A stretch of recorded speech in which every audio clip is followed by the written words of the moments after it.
Pumutok po ang panibagong away sa pagitan ng magkapatid na Gretchen at Claudine Barreto. At ngayon, kasama sa hidwaan ng kanilang ina na tinawag pang sinungaling ang pangalan na si Gretchen.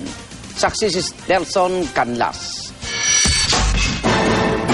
Sa litratong ito sa Philippine Star, makikita pa ang magkakapatid na Barreto na sina Gretchen, Marjorie at Claudine.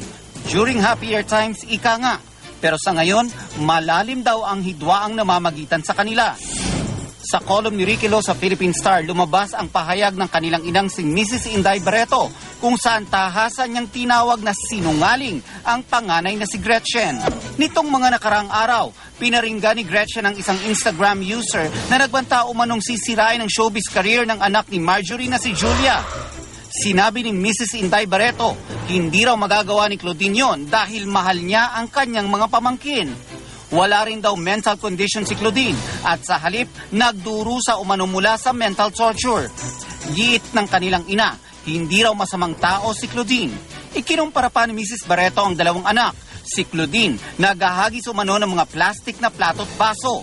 Si Gretchen naman, mga mamahaling plato at vase daw ang ibinabato. Umabot pa nga raw si Gretchen sa puntong itinaboy ang ina mula sa kanyang kondo sa gitna ng umano'y pagwawala habang may bagyo.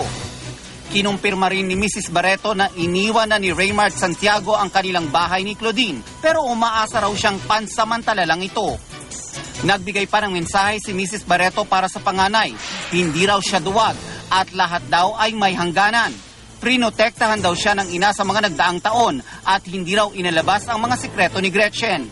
Ngayon, wala na raw magagawa si Mrs. Barreto kung di ipagtanggol ang kanilang pangalan.